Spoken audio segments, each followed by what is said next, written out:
Caffeine ఉన్న పదార్థాన్ని గాని మీరు తీసుకున్నట్లయితే, అది ఒంట్లో ఉన్న పొటాషియంని అదేం చేస్తుందంటే తీసేస్తుంది బాడీలో నుంచి. అంటే ఇప్పుడు పొటాషియం ఎందుకు మనకి? గాని చూసినట్లయితే మనకు పొటాషియం లేకపోతే చాలామందికి హఠాత్తుగా హార్ట్ అటాక్స్ రావడానికి గల కారణం ఏంటంటే, ఈ పొటాషియం సరిపడా మన బాడీలో లేకపోవటం. కొంతమంది ఇది ఫ్యాట్ ఎక్కువుంది, లేదంటే కొలెస్ట్రాల్ ఎక్కువవ్వటం వల్ల హార్ట్ అటాక్ వచ్చింది అనుకుంటారు గానీ, ఇది ఒక సైలెంట్ కిల్లర్. మన బాడీలో పొటాషియం లేకపోతే చాలామందికి హార్ట్ అటాక్ వస్తుంది. తర్వాత తరచుగా చాలా మందిలో హెడ్‌ఏక్స్ వస్తాయి. ఎప్పుడైనా గమనించారా? మేము నీళ్ళు తాగుతున్నామండి, ఫుల్లుగా తాగుతున్నామండి. 8 లీటర్లు తాగుతామండి రోజు. అయినా కూడా మాకు తలనొప్పొస్తుంది అంటారు. మీరు డాక్టర్ దగ్గరికెళ్ళినప్పుడు తలనొప్పుందంటారు. ఏమ్మా నీళ్ళు తాగట్లేదా అంటే, లేదండి నీళ్ళు తాగుతున్నాం అంటారు. కానీ మీకు తలనొప్పొస్తుంది. దానికి కారణం ఎప్పుడైనా గమనించారా? దానికి గల కారణము ఈ పొటాషియం.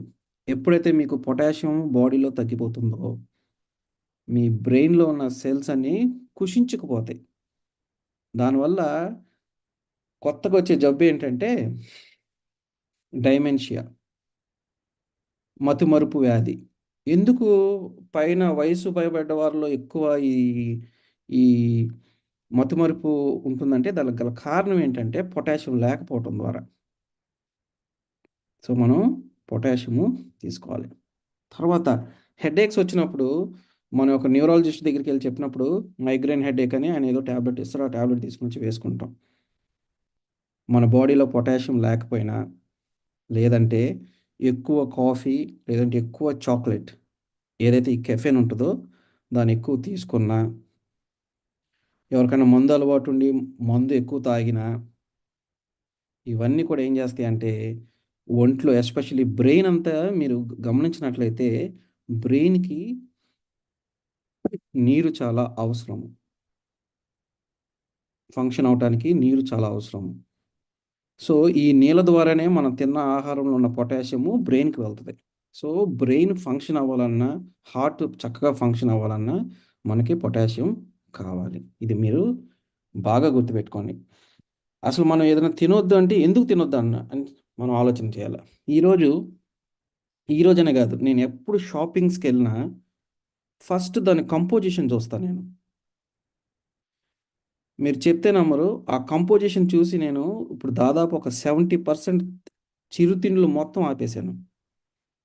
లాస్ట్ 5, 6 ఇయర్స్ నుంచి నేనేదైనా బిస్కెట్ ప్యాకెట్ చూసినా, లేదా ఏదైనా చాక్లెట్ చూసినా, లేదంటే ఏదన్నా ఇంట్లో కావాల్సినవి తేవాలన్నా కూడా తేను.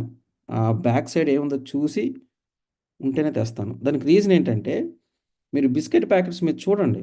అందుకే దేవుడు మనకు తెలివిచ్చాడు. పామ్ ఆయిల్ కలుపుతారు దాంట్లో. పామ్ ఆయిల్ ఎంత డేంజరో తెలుసా? ఎందుకు చిన్న పిల్లల్లో హార్ట్ అటాక్స్ వస్తున్నాయి? దాంట్లో పామ్ ఆయిల్ ఉంటది. వెజిటబుల్ ఆయిల్ ఉంటది. ఇవేవి తీసుకున్నా కూడా హార్ట్ అటాక్స్ వస్తాయి. గుర్తుపెట్టుకోండి. తర్వాత ఇదొక చిన్న హింట్ ఇవ్వాలనుకున్నాను. ఎందుకంటే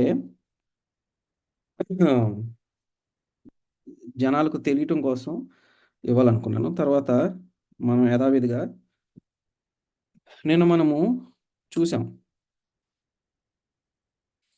మత్తయి సువార్త ఈ 23 అధ్యాయము 23లో మెంతుల గురించి దేవుడు అక్కడ రాసాడు. అసలు ఇవన్నీ ఎందుకు వాడతారో నేను నిన్న చెప్పాను. ఈరోజు అదంతా చెప్పను గానీ, ఈ మెంతుల వల్ల ఉపయోగాలేంటో నేను ఒకసారి చెప్తాను. ఈ మెంతులు చూసుకున్నట్లయితే కొలెస్ట్రాల్ తగ్గిస్తుంది. మళ్ళీ ఇది హార్ట్ బర్న్ ఉన్నవారిని అది తగ్గిస్తుంది. డయాబెటిక్ కంట్రోల్ చేస్తుందని మనలో చాలా మందికి తెలుసు. మీకు తెలియనిదేంటంటే బాడీలో చాలామంది కోవిడ్ టైంలో మెంతులు తిని బతికారు. ఇదేం చేస్తుందంటే కోవిడ్ వైరస్ ఏదైతే ఉందో అది 5 ద్వారాలుగా అంటే 5 డోర్స్ నుంచి బాడీలోకి ఎంటర్ అవుద్ది. మెంతులు 3 డోర్స్‌ని క్లోజ్ చేసేస్తది కంప్లీట్‌గా. అంటే దాని అర్థం ఏంటి? వ్యాధి యొక్క తీవ్రతను తగ్గిస్తుంది. ఏది? మీరు మెంతులు రెగ్యులర్‌గా వాడటం ద్వారా వ్యాధి యొక్క తీవ్రతను తగ్గిస్తుంది. ఎందుకంటే మళ్ళీ కోవిడ్ వచ్చింది కాబట్టి ఈ ప్రస్తావిస్తున్నాను. తర్వాత కోలన్ క్యాన్సర్, ప్రేగు క్యాన్సర్‌ను ఇది నివారిస్తుంది. నివారిస్తుందంటే ఏంటి? అసలు రానీయదు. తర్వాత ఆకలిని కంట్రోల్ చేస్తది. అంటే ఇప్పుడు చాలామంది చూడండి, ఒక గంట ముందు తినుంటారు. కానీ మళ్ళీ వాళ్ళకి ఆకలేస్తా ఉంటది. మనం ఏమనుకుంటాం సహజంగా పురుగులున్నాయేమో అనుకుంటాం. కానీ దానికి కొన్ని రిసెప్టార్స్ ఏం చేస్తాయంటే ఆకలిని పద్దాక ట్రిగ్గర్ చేస్తా ఉంటాయి కొన్ని మాలిక్యూల్స్. కాబట్టి వాళ్ళకి ఆకలి విపరీతంగా ఉంటది. అటువంటి వారు ఈ మెంతులు గాని తీసుకున్నట్లయితే ఆకలిని కంట్రోల్ చేస్తుంది. తర్వాత బరువు తగ్గిస్తుంది. తర్వాత చాలా మందికి స్కిన్ ఇన్ఫెక్షన్స్ ఉంటాయి. ఎందుకంటే వాళ్ళు శుభ్రంగా ఉండరు కాబట్టి స్కిన్ ఇన్ఫెక్షన్స్ వస్తా ఉంటాయి. తర్వాత ఎప్పుడు మన బాడీని పొడిగా ఉంచుకోవాలి. అంటే తడి లేకుండా ఉంచుకోవాలి. దాని ద్వారా కూడా కొన్ని స్కిన్ ఇన్ఫెక్షన్స్ రావు. కానీ మెంతులు వాడటం వల్ల ఎవరికైనా స్కిన్ ఇన్ఫెక్షన్స్ ఉంటే అది తగ్గిస్తుంది. తర్వాత అసలెప్పుడైనా ఈ ఫెనోగ్రీక్‌లో అంటే ఈ మెంతుల్లో ఏముందని గాని మీరు చూస్తే దీంట్లో ఒక 5 పదార్థాలున్నాయి. అవి చెప్తాను. ఒకటి కొలినిన్ అనే పదార్థం ఉంటుంది. తర్వాత ఇన్‌సిటినాల్ అని ఇంకో పదార్థం ఉంటది. ఇవేం చేస్తాయో తెలుసా? మన బాడీలో ఉన్న ట్రైగ్లిజరైడ్స్ ఏవైతే ఉన్నాయో దాన్ని తగ్గిస్తుంది. Lower triglycerides. తర్వాత మనకున్నటువంటి మజిల్ పెయిన్స్ వస్తా ఉంటాయి. ఆ మజిల్ పెయిన్స్‌ని కంట్రోల్ చేస్తుంది. తర్వాత మూడ్ స్వింగ్స్ ఉంటాయి. చాలా మందిలో చూడండి ఇప్పుడున్నవాడు ఇంకో అరగంటకి ఇంకో రకంగా తయారవుతాడు. అంటే వెంటనే వాడి మూడ్ స్వింగ్ అయిపోతూ ఉంటది. కాసేపు నవ్వుతాడు, కాసేపు ఏడుస్తాడు. ఉన్నట్టుండి కోపపడిపోతా ఉంటాడు, చిరాకు పడిపోతా ఉంటాడు. సో, దానికి గల కారణము వాళ్ళలో ఈ కొలినిన్ అనే పదార్థము తక్కువవటం ద్వారా. ఇదొకటి. తర్వాత మనకి బలం లేదని మనం డాక్టర్ దగ్గరికెళ్ళినప్పుడు డాక్టర్ గారు ఏమిస్తారంటే విటమిన్ బి కాంప్లెక్స్ ఇస్తా ఉంటారు. లేదంటే అల్ట్రా విటమిన్ బి కాంప్లెక్స్ అని ఈ బ్రాండ్‌ని బట్టి వీళ్ళు ఇస్తా ఉంటారు. మీరు చూస్తే దీంట్లో విటమిన్ ఏ, విటమిన్ బి పుష్కలంగా ఉంటది. ఈ ఫెనోగ్రీక్‌లో అంటే ఈ మెంతుల్లో. దాంట్లో మళ్ళీ ఈ బి1లో ఈ విటమిన్ బిలో కొన్ని శాఖలున్నాయి. బి1, బి2, బి3, బి5, బి6, బి7, బి9, బి12 ఇవన్నీ కూడా దాంట్లో ఉన్నాయి. ఇదేం చేస్తుంది అని చూస్తే మీరేదైతే విటమిన్ బి కాంప్లెక్స్ వాడుతున్నారో అవన్నీ కూడా మీరొక ఒక స్పూన్ మెంతులు వాడటం ద్వారా మీకొచ్చేస్తుంది. సో, మీరు డాక్టర్ దగ్గరికెళ్ళి ఇవి విటమిన్ బి కాంప్లెక్స్‌లు ఏమి వాడనవసరం లేదు మీరు. సో, మీకు నేచురల్‌గానే మీకు దొరుకుతుంది. మెంతులు వాడటం ద్వారా మీకు డైజెస్టివ్ ప్రాబ్లమ్స్ ఉంటే పోతుంది. తర్వాత ఆర్థరైటిస్ ఉన్నవారికి ఈ మెంతులు తీసుకోవటం వల్ల ఇన్‌ఫ్లమేషన్ తగ్గిపోతుంది. సగం బాడీలో జబ్బులకు గల కారణము ఇన్‌ఫ్లమేషన్ గుర్తుపెట్టుకోండి. తర్వాత బ్రీతింగ్ ప్రాబ్లమ్ ఉన్నవారు చాలామందికి కొంతమంది ఈ చలికాలంలో కొంచెం బ్రీతింగ్ ప్రాబ్లమ్స్ వస్తా ఉంటాయి. అటువంటి వారు మెంతులు పుష్కలంగా తీసుకోవచ్చు. తర్వాత మైగ్రేన్, తర్వాత హెడ్‌ఏక్స్ అన్నిట్లికి కూడా ఈ మెంతులు బాగా పనిచేస్తాయి. దీన్ని ఎలా తీసుకోవచ్చు అంటే ఉదయం పరగడుపున మీరు అన్ని మెంతులు తీసి నోట్లో వేసుకొని నీళ్ళు పోసుకోవచ్చు. లేదు రాత్రంతా నానబెట్టి ఆ గ్లాస్ వాటర్‌ని ఉదయాన్నే తాగొచ్చు. లేదు మీరు ఈ 2 చేయలేను అనుకున్నప్పుడు మీరు దీన్ని పౌడర్ చేసి ఈ పౌడర్‌ని వాటర్‌లో వేడి నీళ్ళలో పటికి ఆ వాటర్‌ని మీరు తీసుకోవచ్చు. ఇది రెగ్యులర్‌గా తీసుకోవటం ద్వారా ఇంకోటి కూడా గుర్తుపెట్టుకోండి. మందును కూడా మనం రెగ్యులర్‌గా అంటే కంటిన్యూయస్‌గా ఒక అడిక్షన్ లాగా తీసుకున్నాం అనుకోండి. తగ్గిస్తుంది కదా! ఇయన్నీ తగ్గిస్తుంది కదా! అని తీసుకున్నాం అనుకో అది విషం అయిపోతుంది. కాబట్టి ఇప్పుడు ఈ మెంతుల్ని ఒక వారం రోజులు వాడారనుకోండి. ఒక 3 వారాలు గ్యాప్ ఇవ్వండి. మళ్ళీ 3 వారాల తర్వాత మళ్ళీ స్టార్ట్ చేయండి. ఇది అందరికీ గాదు. ఎవరికైతే అవసరం ఉందనుకుంటారో వారు మట్టుకే వాడండి. లేదు అంటే మనం ఎట్టగో కూరల్లో వేసుకుంటాము. లేదంటే ఇంకో రకంగా వాడతాము. తర్వాత ఇది మోషన్స్ కూడా పనిచేస్తుంది. మోషన్స్ వచ్చినోళ్ళు ఏం చేస్తారు? వెంటనే ఒక టాబ్లెట్ వేసుకుంటారు. కానీ మోషన్స్ కూడా ఇది బాగా పనిచేస్తుంది. ఇది మీరు మనసులో పెట్టుకోండి. తర్వాత రేపు ఇంకోటి చెప్తాను.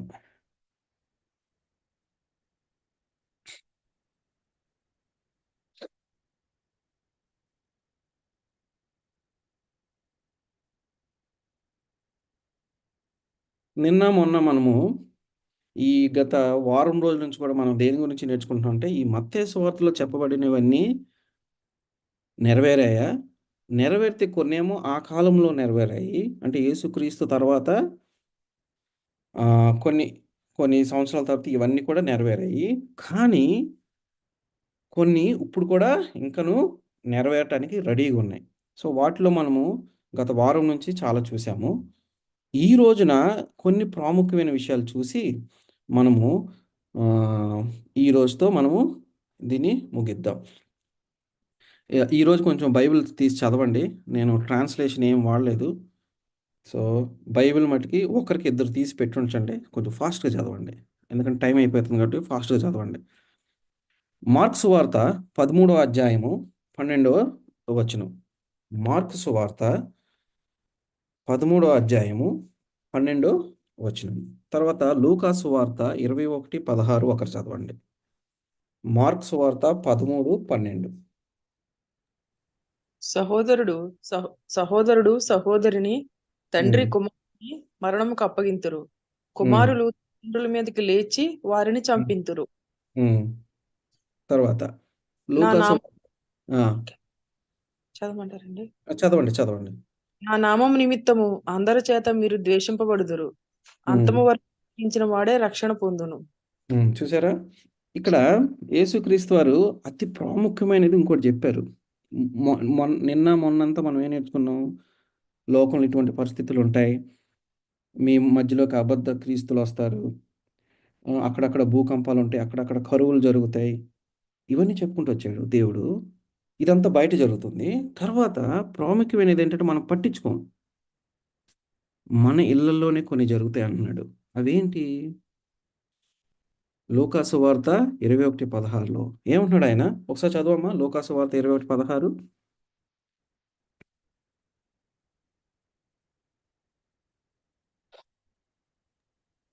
లూకాసు వార్త స- 21:16. తల్లిదండ్రుల చేతను సహోదరుల చేతను హ్మ్. బంధువుల చేత స్నేహితుల చేతను మీరు అప్పగింపబడుదురు. హ్మ్. వారు కొందరిని చంపింతురు. హ్మ్. చూసారా? శ్రమకాలం వచ్చినప్పుడంట ఎవరు అప్పగిస్తారంట? పక్కింటోలో, ఎదురింటోలో గాదు అప్పగించేది. మన సొంతం అనుకున్న వాళ్ళే మనల్ని అప్పగిస్తారంట. ఇది చూడండి ఎంత ప్రాముఖ్యమైన విషయం. అప్పగించటం అంటే ఏంటి? నిజంగా అటువంటి శ్రమలొస్తాయా మనకి? ఉదాహరణలు కొన్ని చూద్దాం. మీరు పాకిస్తాన్ దేశం గాని వెళ్తే, అక్కడ మొత్తం పాపులేషన్ అంతా కూడా ముస్లిమ్సే ఉండేది. కానీ ఎవరైతే క్రీస్తుని అంగీకరించి, క్రీస్తుని అంగీకరించి వారు క్రీస్తు ప్రేమలో నడవటానికి ఇష్టపడి వస్తారో, వారిని వారి ఇంట్లో వాళ్ళే వాళ్ళని వ్యతిరేకిస్తారు. చాలా సందర్భాల్లో వారిని వారి కుటుంబ సభ్యులే చంపివేసినట్లుగా మీరు గూగుల్‌లో టైప్ చేసినా దొరుకుతుంది. లేదా యూట్యూబ్‌లో చూసినా దొరుకుతుంది. లేదంటే ఏ న్యూస్ ఛానెల్ పెట్టినా కూడా ఇది జరుగుతుంది. వాళ్ళ సొంతోళ్ళే. వాళ్ళ అన్నో, వాళ్ళ అక్కో, వాళ్ళ చెల్లో, లేదా వాళ్ళ బామర్దో, వాళ్ళ నాన్నో వాళ్ళే వాళ్ళని చంపుతారు. మీరు సుడాన్ ఆఫ్రికా దేశంలో ఇదొక దేశం. ఆఫ్రికా ఖండంలో ఇదొక దేశము. మీరు ఆ సుదాన్ అనే ప్రాంతానికి వెళ్తే అక్కడ ఈ ముస్లిమ్స్ ఆర్మీ ఉంటది. అక్కడ ఎవరైనా సరే యేసుక్రీస్తు వారు నిజమైన దేవుడని అంగీకరించి ఆయన అడుగుజాడల్లో నడవటానికి సిద్ధమైనట్టు తెలిస్తే కూడా వారు వారి తలని అందరి ముందు నరికివేసినట్లుగా మనం చూసాం. ఎవరైనా క్రైస్తవ స్త్రీలు అంటే అక్కడున్న ముస్లిమ్స్ వాళ్ళు క్రైస్తత్వంలోకి వచ్చినప్పుడైతే వాళ్ళని మానభంగం చేసి చంపిన దాఖలాలు చాలా ఉన్నాయి ఆ ప్రదేశంలో. తర్వాత మీరు చైనా దేశానికి వెళ్లారనుకోండి. చైనా దేశంలో దాదాపు నవంబర్ 2000 అంటే 2000 ఇయర్ నుంచి ఇప్పుడు వరకు అనేక చర్చెస్‌ని కూల్చేశారు. తర్వాత వీళ్ళు చర్చెస్‌ని కూల్చేస్తున్నారని చాలామంది సీక్రెట్‌గా ఏం చేశారంటే, ఆ కాలంలో అపోస్తలులు పౌలు, తర్వాత శిష్యులు ఏ విధంగా అయితే ఒక ఇళ్లల్లో కూడుకొని ప్రార్థన చేసేవారో, వీరు కూడా అటువంటి ప్రార్థన చేస్తున్నప్పుడు వారి సొంత వారే వారిని పట్టించారు. ఒకటి దానికి రీజన్ ఏంటంటే అన్నదమ్ములకి లేదంటే వాళ్ళ బంధుమిత్రులకి ప్రేమ చల్లారిపోవటం. ఇదొకటి. ఇది యేసుక్రీస్తు వారు ఇదే మత్తయి సువార్తలో దీన్ని ప్రెడిక్ట్ చేశారు. ఇది జరుగుతుందన్న ప్రెడిక్ట్ కూడా కాదు. ఇది జరుగుతుందని చెప్పాడాయన. అదే విధంగా జరుగుతుంది. దానికి గల రీజన్ ఇంకో రీజన్ ఏంటంటే, ఇప్పుడు ఒక కుటుంబంలో అన్న, తమ్ముడు ఉన్నారనుకోండి. ఒకవేళ అన్నను పట్టుకున్నారనుకో, అన్న దేవుడిని నమ్ముకొని ఆయన ఎక్కడైనా దాక్కున్నాడనుకుందాం. తమ్ముడిని వాళ్ళొచ్చి హింసిస్తారు. అప్పుడు తమ్ముడేం జేస్తాడు? వాళ్ళ కూతురు మీదో, కొడుకు మీదో కత్తి పెట్టారనుకోండి. ఏం జేస్తాడు? మా అన్న ఫ్యామిలీ కంటే నాకు ఈళ్ళు ముఖ్యం అనుకొని ఏం చేస్తాడు? చెప్పడానికి అవకాశం ఉంటది. ఇదొక అవకాశం. రెండో అవకాశం, ఒకళ్ళ అన్న మీద కోపం ఉందనుకోండి. ఏం చేస్తాడు? ఖచ్చితంగా చెప్తాడు. కాబట్టి యేసుక్రీస్తు వారు మనకు ముందుగానే చెప్పాడు. కాబట్టి మనము చాలా జాగ్రత్తగా ఉండాలి. తర్వాత మనం చాలామంది కంట్రీ లివింగ్ అని అనుకుంటున్నాం. దేవుడు ఎందుకంటే మత్తయి సువార్తలో చెప్పబడింది. మనము అది చూసినప్పుడు మనం అటు వెళ్ళాలని, కొండల ప్రాంతాలకు వెళ్ళాలని దేవుడు చెప్పాడు. అంటే యేసుక్రీస్తు వారు చెప్పారు. మనము మనతో పాటు మన ఆలోచనకు తగ్గవారిని కాకుండా ఇంక వేరే వాళ్ళని తీసుకొని వెళ్ళినా రేపు శ్రమ దినం వచ్చినప్పుడు, అటువంటి పరిస్థితులు వచ్చినప్పుడు వారు మనల్ని పట్టిస్తారు. గుర్తుపెట్టుకోండి. తర్వాత మత్తయి సువార్త 10వ అధ్యాయము 34-36 వరకు చదవండి. మత్తయి సువార్త 10వ అధ్యాయము 34, 36 వచనాలు చదవండి. నేను భూమి మీదకి సమాధానం పంపవచ్చునని తలంచుకుడి. హ్మ్. ఖడ్గమునే గాని సమాధానమును పంపుటకు నేను రాలేదు. హ్మ్. ఒక మనుషునికిని వాని తండ్రికిని కుమార్తెకును ఆమె తల్లికిని కోడలికిని ఆమె అత్తకును విరోధం పెట్టవచ్చుతిని. హ్మ్. ఒక మనుషుని ఇంటి వాడే అతనికి శత్రువు అగుదురు. హ్మ్. చూసారా? ఇప్పుడు నేను చెప్పబడిన ఈ దేశాల్లో మనం ఏం చూసాము? సొంత ఇంట్లో ఉన్నవారే మనల్ని పట్టిస్తారు. ఆ శ్రమ కాలం వచ్చినప్పుడు వారే పట్టిస్తారు. మీరు ఇండియాలో భారతదేశంలో ఎన్ని ముస్లిమ్స్ ఫ్యామిలీస్‌లో గాని, ఎన్ని హిందూస్ ఫ్యామిలీస్‌లో గాని, వాళ్ళు యేసుక్రీస్తుని అంగీకరించారని తెలిస్తే వారికి ఎటువంటి శ్రమలు కలిగాయో మనమందరం రోజు న్యూస్ ఛానెల్స్‌లో చూస్తున్నాం. అందుకని యేసుక్రీస్తు వారు ఈ విషయాన్ని మనకి తెలియజేశారు. తర్వాత మత్తయి సువార్త 24 అధ్యాయం 10వ వచనంలో గాని చూస్తే చాలామందంట ఈ శ్రమ కాలానికి భయపడి వారు యేసుక్రీస్తు వారి మీద విశ్వాసం పోయి వారు ఎళ్ళిపోతారు. పారిపోతారు. మాకు యేసుక్రీస్తు వద్దు, ఎవరొద్దు, ఆయన అసలు నామే వద్దని పారిపోతారంట. చూద్దాం. అపోస్తల కార్యాలు సారీ మత్తయి సువార్త 24 10వ వచనం చదవండి. అనేకులు అభ్యంతరపడి హ్మ్. ఒకరినొకరు అప్పగించి ఒకరినొకడు ద్వేషింతురు. హ్మ్. అనేకులైన అబద్ధ ప్రవక్తలు వచ్చి పలువురిని మోసపరచుదురు. చాలమ్మా. ఇక్కడ చూడండి. అనేకులు అభ్యంతరపడి దేనికోసం వీళ్ళకి అభ్యంతరం? ఇప్పుడు ఉదాహరణకు నేనిక్కడ ఉన్నానండి. నా పక్కింట్లో వాళ్ళకు యేసుక్రీస్తు వారంటే తెలీదు. మా ఎదురింటి వాళ్ళకి కూడా యేసుక్రీస్తు అంటే తెలీదు. కానీ నేను దేవుడిని నమ్ముకున్నానని తెలుసు. రేపొద్దున శ్రమకాలం వచ్చినప్పుడు వీళ్ళు నన్ను పట్టిరని గ్యారంటీ ఏంటి? పట్టిస్తారు. అందుకని దేవుడు ఆ శ్రమ కాలాలన్నీ ఈ ప్రపంచంలో ఏమేమి జరుగుతాయని మనకొక రూట్ మ్యాప్ అంటే ఒక బ్లూ బ్లూ ప్రింట్ ఇచ్చేసాడు దేవుడు. మనం ఎలా ప్రార్థన చేయాలి? మనం ఏం తినాలి? ఎలా జీవించాలి? మంచంటే ఏంటి? చెడంటే ఏంటి? దేవుడంటే ఎవరు? ఆయన్నే మనం ఎందుకు కొలవాలి? రేపొద్దున ఆయన నమ్ముకుంటే మనం ఆయన ప్రజలుగా ఆయన మనకి ఏమిస్తాడు పరలోక రాజ్యంలోని ఒక పెద్ద బ్లూ ప్రింట్ ఇచ్చేసాడు మనకి. ఆదికాండం నుంచి ప్రకటన గ్రంథం వరకు. ఈ బ్లూ ప్రింట్ అర్థం కాదనేసి తన భక్తుల చేత మనకి రోజు గాని, లేదంటే ప్రతి వారం గాని దేవుడు మనకి దాన్ని తెలియజేస్తున్నాడు గూడా. తర్వాత ఇప్పుడు ఈ బ్లూ ప్రింట్ ద్వారా మనం బతకాలి. కానీ మనం అది బతకలేకపోతున్నాం. దానికి కారణం ఏంటంటే మనలో విశ్వాసం ఉండదు. మనం పైకి క్రైస్తవులు అనబడతాం గానీ మనలో విశ్వాసం ఉండదు. తర్వాత అభ్యంతరాలుంటాయి మనకి. ఒకవేళ నేను ఇది చేస్తే ఇప్పుడు మనలో ఎంతమంది నేను క్రైస్తవుడిని 10 మందిలో ఎళ్లి మనం ఒప్పుకోగలం చెప్పండి? మీరు ఉదాహరణకి ఏమొద్దు. Very simple. చాలా తక్కువ మంది చేస్తారిది. మీ ఫోన్ వాట్సాప్ స్టేటస్‌లు పెడతారు చాలామంది. ఎవ్వరు కూడా వాళ్ళకి హిందూ ఫ్రెండ్స్ ఉన్నా సరే వీళ్ళు క్రిస్టియన్ సాంగ్స్ గానీ, దేవుడి గురించిన ఒక వాక్యాలు గానీ ఏం పెట్టరు. ఓన్లీ మన క్రిస్టియన్ కమ్యూనిటీలోనే అట్ట పెట్టుకుంటారు. ఎందుకంటే క్రిస్టియన్ ఫ్రెండ్స్ ఉంటారు గాబట్టి. ఎవరు కూడా దర్జాగా అట్ట పెట్టుకోరు. ఏంటంటే రేపొద్దున మనం క్రైస్తవుడని తెలిస్తే వాళ్ళు మనతో స్నేహం చేయటం మానేస్తారేమో! మనకేదైనా అవసరం వస్తే వాళ్ళు రారేమో! ఇటువంటి ఆలోచనలన్నీ ఉంటాయి. ఇటువంటి అభ్యంతరాలన్నీ మనకుంటాయి. కానీ వారు చూడండి వాళ్ళ దేవుళ్ళని కొలవబడుతున్న వారిని ఖచ్చితంగా వాళ్ళు పెట్టుకుంటారు. నిర్మోహమాటంగా పెట్టుకుంటారు. మనం పెట్టుకోలేం. సో, ఇటువంటి అభ్యంతరాలన్నీ కూడా వస్తాయి మనకి రానున్న రోజుల్లో. తర్వాత దేవుడిని నమ్ముకుంటే కష్టాలే. చాలామంది పాస్టర్‌లు ఏం చెప్తారంటే దేవుడిని నమ్ముకుంటే కష్టాలే ఉండవంటారు. కానీ తప్పు. దేవుడిని నమ్ముకున్నామంటే మనము ఇరుకు మార్గంలో నడవాల్సిందే. ఇంకోటి బాగా గమనించండి. దేవుడు కొంతమందిని ఎన్నుకుంటాడు. ఎన్నుకొని వాళ్ళ కష్టాలుంటాయి. దానికి గల కారణం ఏంటంటే మీరు సామెతలు చదివినా, లేదంటే ప్రసంగి చదివారంటే మనకి నేర్పించటం కోసం ఈ కష్టాలుంటాయంట. ఇది ప్రసంగిలో రాస్తున్నాడు. మనం అభ్యాసము చేయటానికి ఇవన్నీ జరుగుతాయని రాశాడక్కడ. తర్వాత మన యొక్క విశ్వాసాన్ని టెస్ట్ చేయటం కోసం కూడా అవి జరుగుతాయి. ఉదాహరణకు అబ్రహాముని దేవుడు పిలిచాడు. ఆయన ఒక విగ్రహారాధికుడు. మీరు యెహోషువ 24 అధ్యాయం 8వ వచనం చదివితే అక్కడ రాయబడింది. ఆయన విగ్రహారాధికుడు. అటువంటి ఆయన్ని దేవుడు పిలిచాడు. పిలిచిన తర్వాత ఏమైంది? ఆయన నమ్ముకొని ఆయన ఎళ్ళిపోయాడు. ఆయనకేమన్నా వెంటనే అన్నీ జరిగిపోయాయా? ఆయన ఒక 75 సంవత్సరాల సమయంలో ఆయన్ని పిలిచాడు. ఆయనకి పిల్లలు ఇవ్వటానికి దేవుడికి ఎంత అంటే ఎన్ని టెస్టులు చేశారు అక్కడ దేవుడు ఆయన్ని?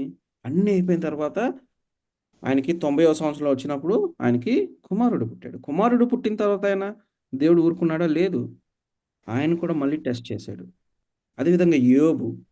సో, దేవుడు టెస్టింగ్ పెడతాడు మనకి. సో, శ్రమ దినాల్లో కూడా మనం ఇటువంటి మార్గంలోనే వెళ్ళాల్సుంటదనే విషయాన్ని మనము మర్చిపోకూడదు. సో, రానున్న రోజుల్లో శ్రమ దినాల్లో ఒకరినొకరు మోసపుచ్చుకుంటారు. ఒకరినొకరు హేట్ చేసుకుంటారు. కాబట్టి మనం చాలా జాగ్రత్త. అందుకనే అపోస్తలుడైన పౌలు దీని గురించి 2 తిమోతి 4:10లో చదివితే మీకు అర్థమవుతుంది. 2 తిమోతి 4వ అధ్యాయం 10వ వచనం. తీతు చదువమ్మా. దేమ యెహలోకమును స్నేహించి నన్ను విడిచి తెస్సలోనికెకి వెళ్ళెను. చూసారా అక్కడ దేమ అనే ఒక వ్యక్తి ఏం చేశాడు? ఇహలోకమును ప్రేమించి ఎవరిని వదిలేశాడు? ఈ పౌలు గారి స్నేహాన్ని వదిలేసినట్లుగా ఇక్కడ రాయబడి ఉంది. సో, ఇహలోకాన్ని ప్రేమించి అతను ఎక్కడికెళ్ళి తెస్సలోనికి వెళ్ళిపోయాడు అన్నాడు. తర్వాత మీరు 16వ వచనం చదవండి. నేను మొదట సమాధానము చెప్పినప్పుడు ఎవడునూ నా పక్షమున నిలువలేదు. అందరూ నన్ను విడిచిపోయిరి. ఇది వారికి నేరముగా ఎంచబడకుండును గాక. చూసారా? వారికి ఇట విడిచి వెళ్ళిపోవటం కూడా నేరం అనిపించలేదంట. వాళ్ళకి ఓకే. మాకు నో ప్రాబ్లమ్. మేము వెళ్ళిపోవటానికి కూడా సిద్ధమే. ఇక్కడ ఒకటి. తర్వాత మొదటి యోహాను 2:19 తీయండి. మొదటి యోహాను 2:19. వారు మనలో నుండి బయలు వెళ్ళిరు గాని ఆ! వారు సంబంధులు కారు. హ్మ్. వారు మన సంబంధులైతే మనతో కూడా నిలిచి ఉందురు. హ్మ్. అయితే వారందరూ మన సంబంధులు కారని ప్రత్యక్షపరచబడినట్లు వారు బయలు వెళ్ళిరి. చూసారా? వాళ్ళు గాని నిజంగా మన సంబంధులైతే ఏం చేస్తారు? మనతో పాటు ఆ కష్టకాలంలో ఉంటారు. కానీ వీరు దేన్ని ప్రేమించారు? ఇహలోకాన్ని ప్రేమించారు. ఒకటి. రెండోది ఆ శ్రమలకు భయపడ్డారు. భయపడ్డారు కాబట్టే నీ తోటి సహోదరుడిని లేదా నీ తోటి సహోదరుడిని నువ్వేం చేశావు? వదిలేసావు. ఇప్పుడు మనకు 10 ఆజ్ఞల్లో చెప్పబడిన ఆ ప్రేమ ఎక్కడుందండి? మీరు 10 ఆజ్ఞల్లో మొదటి 4 ఆజ్ఞలు గాని తీసుకుంటే చాలామంది అనుకున్నట్టుగా యేసుక్రీస్తు వారు చెప్పబడిన 2 ఆజ్ఞలు కొత్త ఆజ్ఞలు దేవుడేమి ఇవ్వలేదు యేసుక్రీస్తు వారు. మీరు బాగా ఆలోచన చేయండి. నీ పూర్ణ హృదయంతో, నీ పూర్ణాత్మతో, నీ పూర్ణ శక్తితో నీ దేవుడైన యెహోవాను సేవింపమనని ఈ మొదటి 4 ఆజ్ఞలకు సమానము. తర్వాత నిన్ను వలె నీ పొరుగువారిని ప్రేమించాలి. అది తర్వాత 5 నుంచి ఈ 10 ఆజ్ఞలకు సమానం. ఇప్పుడు ఈ కష్టకాలంలో నీ సహోదరుడినో నువ్వేం చేస్తున్నావు? విడిచిపెట్టి వెళ్ళిపోతున్నావు. అప్పుడు నీలో ప్రేమ ఎక్కడుంది? ప్రేమ లేదు. ప్రేమ లేదు గనుకే నువ్వు వాడిని కష్టకాలంలో వదిలేసి వెళ్ళిపోయావు. అదే నిజంగా నీకు ప్రేమ ఉన్నట్లయితే వాడిని వదిలిపెట్టవు గదా! సో, కాబట్టి రానున్న రోజుల్లో ఇదే జరగబోతుంది. కాబట్టి ఎవరి యొక్క రక్షణ వారి యొక్క వ్యక్తిగతం ఒకటి. తర్వాత మనం అందరి కోసం ప్రార్థన చేయొచ్చు గానీ, విశ్వాసంలోకి మనం వెళ్ళాలంటే అది మన మీద ఆధారపడి ఉంటది. దాని మీద నిలబడాలన్నా కూడా మనమే. వారి విశ్వాసం కొరకు మనం ఏం చేయలేం. ప్రార్థన తప్ప ఇంకేం చేయలేం మనం. సో, ఆఖరి దినాల్లో మీరు ఎవ్వరు నమ్మకండి. మనం అందుకనే దేవుడు పదే, పదే, పదే చెప్తున్నాడు. మెలకువ ఉండి ప్రార్థన చేయండి. ప్రతి సమయంలో కూడా మీరు ప్రార్థన చేయండి. ఇంకేం చేయొద్దు మనం.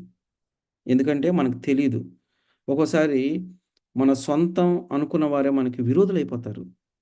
చూడండి ఎంతమంది ఒక సెంటు స్థలం కోసం కొట్టుకుంటున్నారు. పల్లెటూరులో కొట్టుకుంటున్నారు. సిటీలో కొట్టుకుంటున్నారు. పెద్ద పెద్ద మెగా సిటీస్‌లో కొట్టుకుంటున్నారు. జస్ట్ ఒక సెంటు భూమి కోసం. కొంతమందైతే తండ్రులను చంపినోళ్ళు కూడా ఉన్నారు పిల్లలు. తర్వాత అన్నాదమ్ములు నరుక్కొని చంపుకున్నోళ్ళున్నారు.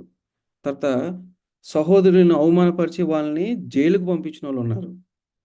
దేనికోసము? వాళ్ళకి ఈ వాళ్ళకి ఏం లేదు, ప్రేమ లేదు. వాళ్ళు దేంట్లో ఎక్కువున్నారు? ఇహలోకానికి వాళ్ళు దగ్గరలో ఉన్నారు. ఇహలోకంలో ఉన్నారు అంతే ఇంక కంప్లీట్‌గా. వారికి ఏది ముఖ్యము? డబ్బే ముఖ్యము. వారి స్వార్థమే వారికి ముఖ్యము. వారిదే వారికి ముఖ్యము.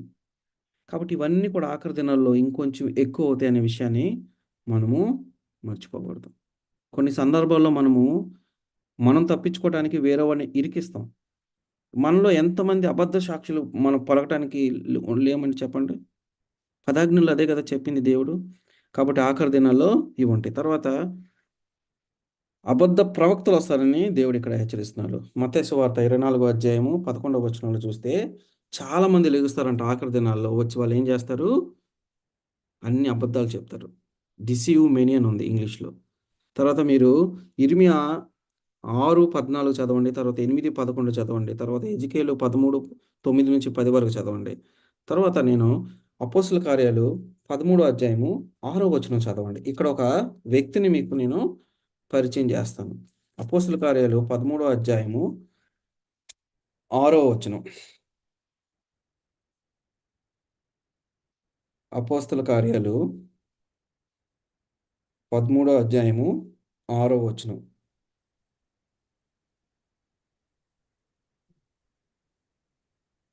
వారు ఆ ద్వీపమంతటా సంచరించి పాపు అని పాపు అను ఊరికి వచ్చినప్పుడు గారడివాడు అబద్ధ ప్రవక్త అని బార్ యేసు అను ఒక యేసును ఒక యూదుని యూదుని చూసిరి. చూసిరి. చూసారా? ఈయనేం చేస్తాడు? ఒక బర్యేసు. గారడి గలవాడు. ఆయన పేరేంటి? బర్యేసు. బర్యేసు. సో, ఈయన ఏం చేశాడో ఇంకొంచెం కింద చదవండి. ఇతడు చదవమ్మా. ఇతడు వివేకం గలవాడైన పెద్గి పౌలు అను అధిపతి యొద్ద నుండెను. అతడు బర్నబాసు సౌలును పిలిపించి దేవుని వాక్యం వినగోరెను. అయితే ఎలీమా ఆ అధిపతిని విశ్వాసం నుండి తొలగించలేనని యత్నం చేసి వారిని ఎదిరించెను. ఎలుమా అను పేరునకు గారడివాడని అర్థము. చూసారా? ఇతడు ఏం చేశాడు? ఇతడు కొంచెం తెలివిగలవాడు అంటున్నాడు. తర్వాత అతడు బరబ్బను పౌలును పిలిపించి దేవుడి వాక్యం వినగోరెను. అంటే నేను దేవుడి వాక్యం వినాలి, కొద్దిగా రాని వాళ్ళని అడిగి వాళ్ళు వినాలనుకున్నాడు. అయితే ఏలాము అను అధిపతి విశ్వాసం నుండి తొలగింపవలనని యత్నము చేశాను. అంటే ఏంటి? ఈయన ఉద్దేశం ఏంటి? ఉదాహరణకు నేను చెప్తాను ఇక్కడ. నేను యూకే వచ్చిన కొత్తలో మా ఇంటికి ఒక ఒక వైఫ్ అండ్ హస్బెండ్ వచ్చారు. వీళ్ళు జెహోవా విట్నెస్. వీళ్ళు ఏమని వచ్చారంటే, మేము నీకు దేవుడి వాక్యం చెప్పడానికి వస్తున్నాము అని వీళ్ళు వచ్చారు నా దగ్గరికి. ఫస్ట్ ఒక వారం రోజులు వచ్చారు. తర్వాత అడపా రావటం ఇలా స్టార్ట్ చేశారు. తర్వాత నేను ఒకరోజు వారి పరిస్థితి నేను గమనించి, అసలు వీళ్ళు ఏం చేయాలనుకుంటున్నారో వాళ్ళని స్ట్రెయిట్‌గా ఒక క్వెషన్ అడిగాను. ఇప్పుడు మాకు దేవుని గురించి తెలుసు, మీకు దేవుని గురించి తెలుసు. సో, మీరు మమ్మల్ని ఏ విషయంలో మీరు ఎంకరేజ్ చేయడం కోసం వస్తున్నారని అడిగాను నేను ఆళ్ళని. అడిగినప్పుడు వాళ్ళు దేని మీద ఫోకస్ చేస్తున్నారంటే, యేసుక్రీస్తు వారు దేవుడు కాదు, జెహోవా. ప్రతిదానికి జెహోవా. సో, ఈయనే ప్రాముఖ్యము. యేసుక్రీస్తు వారు ఆయన వాడుకున్న ఒక ఆయుధము అన్నట్లుగా ఆయన చెప్పడం స్టార్ట్ చేశాడనమాట. సో, నాకది తెలిసి నేను ఆయన్ని చక్కగా చెప్పి పంపించేశాను. సో, ఆ కాలంలో కూడా అంటే ఈ కాలంలో నేను ఎదుర్కొన్నాను ఈ పరిస్థితి. ఆ కాలంలో కూడా ఈ బరబ్బా, తర్వాత పౌలులు కూడా ఇటువంటి పరిస్థితిని ఎదుర్కొన్నారు.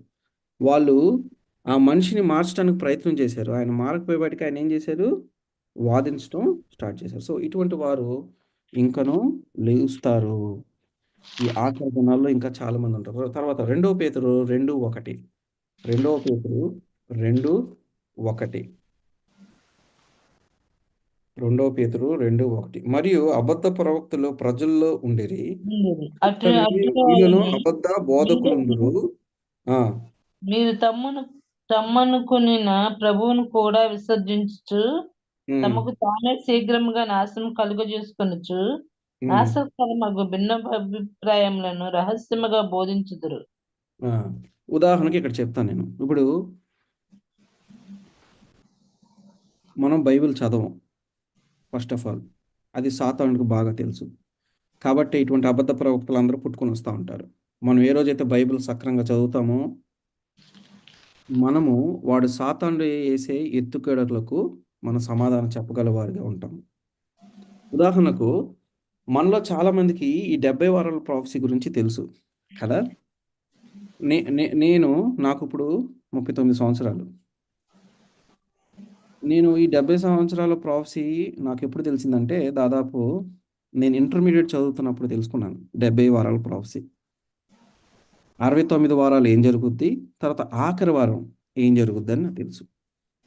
కానీ సాతానుడు ఎంత కుయుక్తి గలవాడంటే, రప్చర్ థియరీ అని ఒక థియరీని, ఒక సిద్ధాంతాన్ని తీసుకొనొచ్చాడు. దాని ఒక అర్థం ఏంటంటే, ఈ 69 వారాలు అయిపోయాయి. అక్కడితో జరిగాయి. కానీ ఈ ఒక్క వారం ఏదైతే ఉందో అది జరగలేదు. ఆ వారంలో ఏం జరుగుద్దంటే యేసుక్రీస్తు వారంట రహస్యంగా వచ్చి తనకు నచ్చిన పరిశుద్ధులందరిని కూడా ఆయన తీసుకొని వెళ్ళిపోతాడు. తర్వాత ఆర్భాటంతో, ప్రధాన దూతల ప్రభావంతో ఆయన మళ్ళీ వస్తాడు. వచ్చి తీర్పు తీరుస్తాడని ఒక కొత్త ఇది ఆయన ఈ లోకానికి తీసుకొనొచ్చాడు. చాలామంది క్రైస్తవులు దీనే నిజమని నమ్ముతున్నారు.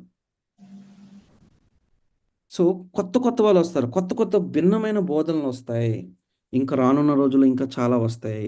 కాబట్టి యేసుక్రీస్తు వారు మనల్ని ఇక్కడ హెచ్చరిస్తున్నారు. తర్వాత మొదటి యోహాను 4:1 చదవండి. మొదటి యోహాను 4:1. ప్రియులారా, హ్మ్. అనేకులైన అబద్ధ ప్రవక్తలు లోకంలోనికి వెళ్ళి ఉన్నారు. హ్మ్. కనుక ప్రతి ఆత్మను నమ్మక ఆయా హ్మ్. ఆత్మలు దేవుని సంబంధమైనవో కావో పరీక్షించుడి. ఆ! పరీక్షించుడి అంటున్నాడు. క్రీస్తు శరీరధారి హ్మ్. వచ్చెనని ఏ ఆత్మ ఒప్పుకొనునో అది దేవుని సంబంధమైనది. ఏ హ్మ్. ఆత్మ క్రీస్తును ఒప్పుకొనదో అది దేవునికి సంబంధమైనది కాదు. దీనిని హ్మ్. బట్టి దేవుని ఆత్మను మీరు ఎరుగుదురు. హ్మ్. క్రీస్తు విరోధి ఆత్మ వచ్చునని మీరు వినిన సంగతి ఇదే. హ్మ్. ఇదివరకే చాలమ్మా. చాలు. సో, రానున్న రోజుల్లో ఇటువంటి వారొస్తారు. వీళ్ళొచ్చినప్పుడు మనల్ని ఏం చేయమంటున్నాడు దేవుడు? ఏది నిజమో, ఏది అబద్ధమో పరీక్షించి తెలుసుకోమంటున్నాడు. కాబట్టి మనం ఆఖరి దినాల్లో ఉన్నాం కాబట్టి, మనం పరీక్షించి తెలుసుకోవాలి. తర్వాత మత్తయి సువార్త 24:12 వచనం చదవండి. మత్తయి సువార్త 24:12. తర్వాత ఒకరు మత్తయి సువార్త 7వ అధ్యాయము 21-23 వరకు చదవండి.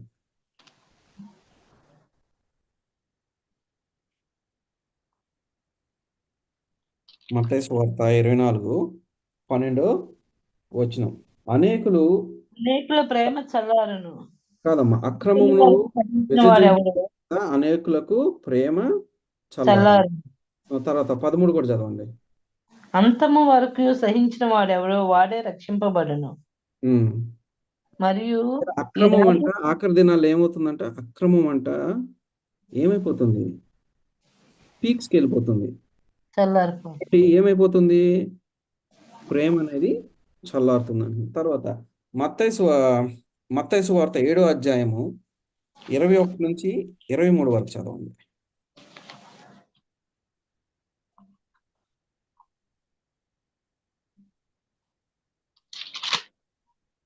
ఏడు అధ్యాయం 7. 21 నుంచి 23 వరకు.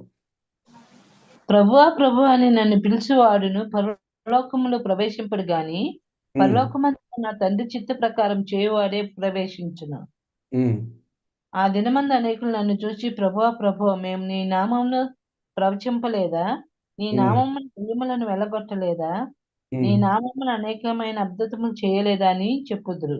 ఉమ్, అప్పుడు నేను మిమ్మల్ని ఎన్నడూను ఎరుగను, ఉమ్, అక్రమం చేయవారులారా నా యొద్ద నుండి పొండి అని వారితో చెప్పుదును. ఉమ్. చాలు కాబట్టి ఈ నా చాలా మాటలు విని చాలు చాలు. ఇక్కడ వెరీ సింపుల్. ఇక్కడ కూడా ఒక ఉదాహరణ చెప్తాను.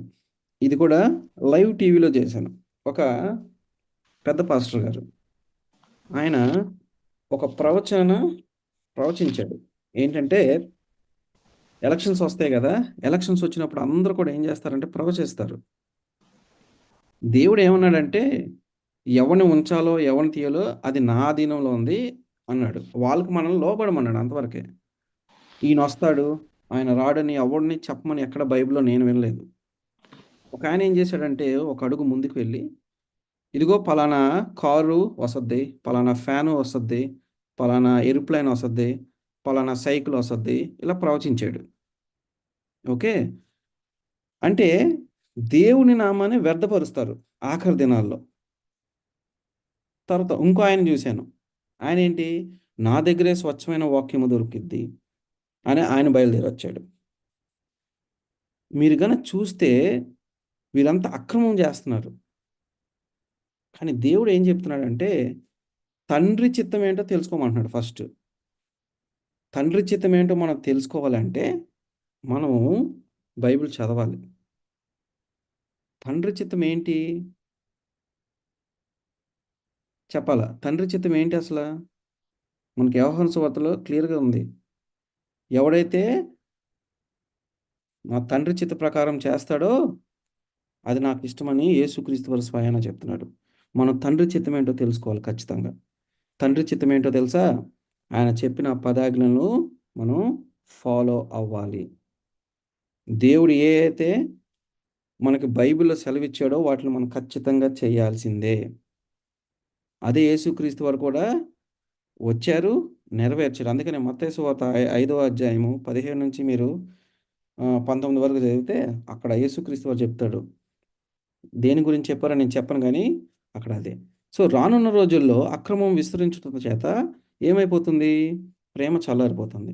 ఉదాహరణకు చాలా సంఘాల నుంచి నేను నూజివీడులో ఉన్నప్పుడు నేను వెళ్ళినన్ని చర్చెస్ ఎవరు వెళ్ళుండరు. ప్రతి వారం వెళ్ళాను చర్చ్‌కి. ప్రతి చోట మీటింగు నన్ను పిలిచిన ప్రతి చోట కష్టమైనా సరే వెళ్ళాను నేను. వెళ్ళినప్పుడు నేను గమనించిందేంటంటే స్త్రీలుంటారు గానీ పురుషులుండరు. స్త్రీలుంటారు అంటే వాళ్ళలో ముసలోళ్ళుంటారు ఎక్కువ శాతం. పడుచోళ్ళు కూడా ఉండరు. ముసలోళ్ళుంటారు. తర్వాత చిన్న పిల్లలుంటారు. మరి యవ్వనస్తులు ఏమైపోయారు? తెలీదు.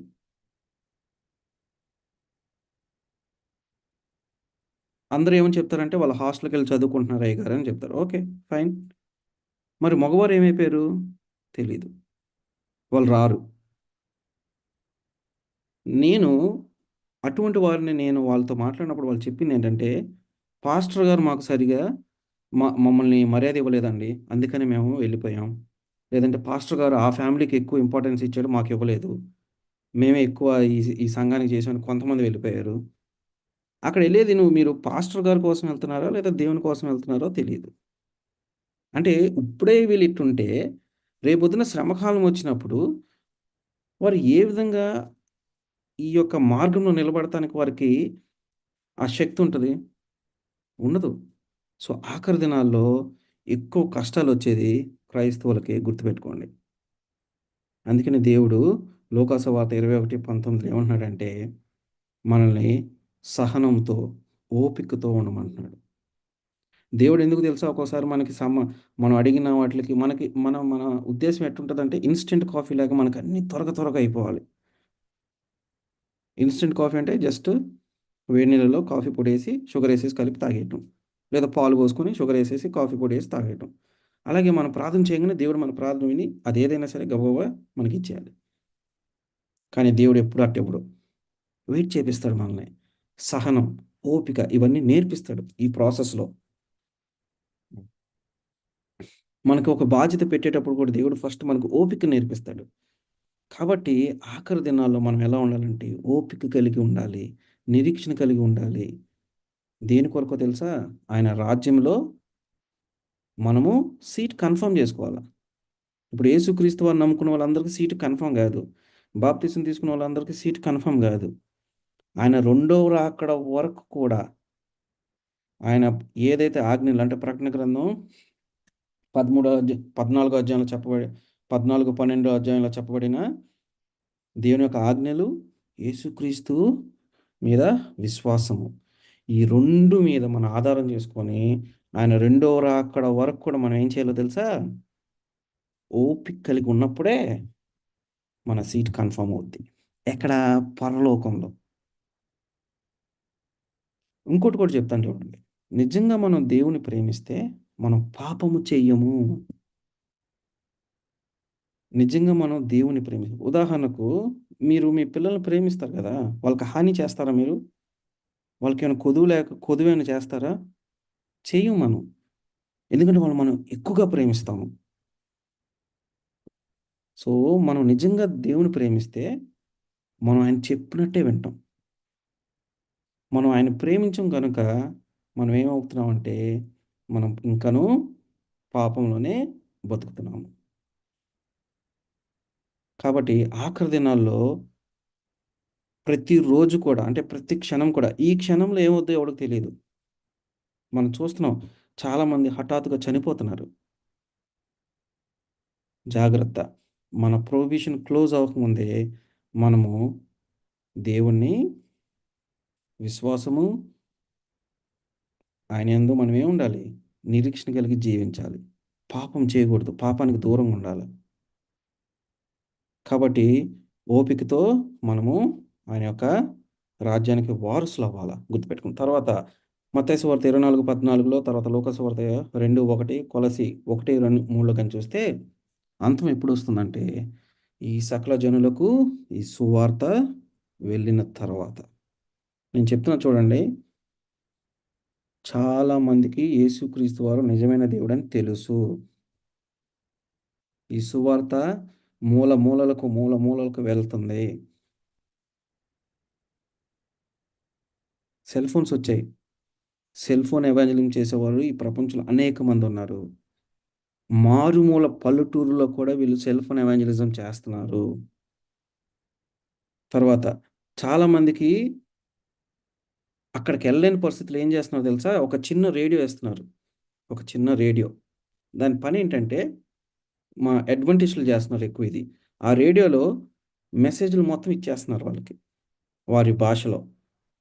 అక్కడ ఎవరైతే వినగలరో, ఎవరైతే ఆసక్తి చూపిస్తున్నారో అక్కడున్న ఊరు పెద్దలో లేదంటే అక్కడున్న దేవుడిని నమ్ముకున్న బిడ్డలకు వాటిని ఇచ్చి ఆ పరికరాలను ఇచ్చి వాళ్ళకిచ్చేస్తున్నారు. ఇది ప్రపంచంలో అన్ని చోట్ల జరుగుతుంది. సో, దేవుని యొక్క రాకడకు ఎంతో సమయము లేదు. మనకు తెలీదు. ఆయన ఎప్పుడొస్తాడో ఎవడికి తెలీదు. తండ్రికి తప్ప నాకు కూడా తెలీదు అంటున్నాడు యేసుక్రీస్తు వారు.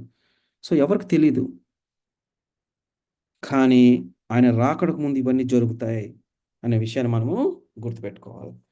కాబట్టి ఈ ఆఖరి దినాల్లో ఈ మత్తయి సువార్తలో చెప్పబడిన 24 అధ్యాయంలో చెప్పబడిన ఈ ఏవైతే అంశాలున్నాయో వాటి మీద మీరు ధ్యానం చేయండి. ఇంకోటి కూడా చెప్తాను మీకు నేను. మానవులను దేవుడు సృష్టించింది మనం తిని, మనం ఆస్తులు సంపాదించుకోవడానికి కాదు. గుర్తుపెట్టుకోండి. దేవుడు తన స్వరూపంలో మనందరిని చేసింది ఆయనను మహిమపరచటానికే. కాకపోతే మనకు దూతలకేంటంటే దూతలకు చాయిస్ లేదు. ఆయన చెప్పిన పని వాళ్ళు చేయాలి. కానీ మనకి చాయిస్ ఉంది. What is good? What is bad అని. మనం మంచి మార్గంలో వెళ్ళాలంటే ఆ మంచి అనేది ఆయన దగ్గరే ఉంది. కాబట్టి అది మనం మర్చిపోకూడదు. అంతేగాని మనం ఈ లోకంలో వచ్చామంటే ప్రతి ఒక్కరి మీద ఒక్కొక్క బాధ్యత ఉంది. మీరు 2 దినవృత్తాంతములు 29 అధ్యాయం 11 వచనం చదవండి. దేవుడు కొంతమందిని ఎన్నుకుంటాడంట. దేనికి ఎన్నుకుంటాడో అక్కడ రాయబడి ఉంది. 2 దినవృత్తాంతములు 29 అధ్యాయము 11 వచనం. లేదంటే 16 వచనం. సో, కాబట్టి సమయం లేదు. కాబట్టి మనం ఆయన యొక్క రాకడకు సిద్ధపడాలి. కళ్ళు మూసుకున్నట్లయితే ప్రార్థన చేసుకుందాం. సర్వోన్నతుడ, సర్వాధికారి, సర్వ సృష్టికర్త, వందనాలు, స్తుతులు, స్తోత్రాలు ప్రభా. కొద్ది నిమిషాలు నీ వాక్యాన్ని ధ్యానించుటకు, నిన్ను పాటలతో ఆరాధించుటకు మీరు మాకిచ్చిన సమయాన్ని బట్టి వందనాలు తండ్రి. ఈ జూమ్‌లో కూడుకున్న ప్రతి ఒక్కరిని పేరు పేరున దీవించండి, కాచి కాపాడండి ప్రభా. ప్రభా, మా మధ్యలో శ్యామలాదేవి గారు ఉన్నారు ప్రభా. వారికి కొంచెం అస్వస్థతగా ఉన్నది తండ్రి. ఆ బిడ్డకు ఏమి ఇబ్బంది ఉందో తండ్రి మీకు బాగా తెలుసు కనుక తండ్రి. ప్రభా, మీరు కార్చిన ఈ రక్తంలో స్వస్థత ఉన్నది తండ్రి. మీరు రక్షిస్తే గాని మేము రక్షింపబడలేము తండ్రి. మీరు స్వస్థపరిస్తే గాని మేము స్వస్థపరచబడలేము తండ్రి. ఏమి అర్హత లేని మాకు తండ్రి, నీ బిడ్డలుగా మమ్మల్ని ఒక అర్హత ఇచ్చావు తండ్రి. తండ్రి, మీతో పాటు ఉండటానికి తండ్రి ఒక స్థానాన్ని కల్పించారు ప్రభు. అందుని బట్టి వందనాలు. మరి ముఖ్యంగా తండ్రి, మా మధ్యలో ఎవరికన్నా అనారోగ్యంగా ఉన్నట్లయితే ప్రభా, మంచి ఆరోగ్యం దయచేయమని కూడా బతిమాలుకుంటున్నాం తండ్రి. ఎవరికైతే ఎటువంటి ఇబ్బందులు ఉన్నాయో నాకు తెలియదు తండ్రి, మీకే తెలుసు కనుక తండ్రి. వారికి తగిన సమయంలో మీరు ప్రతిఫలం దయచేస్తారని మరొకసారి తండ్రి, ఈ జూమ్‌లో అనేక మంది తండ్రి, ఇంకనూ తండ్రి అనేక మందిని తీసుకొనొచ్చే కృపను అనుగ్రహించండి తండ్రి.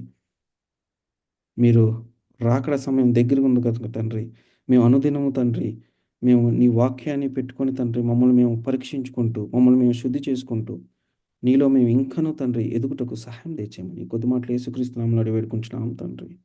ఆమేన్. మంచిదండి.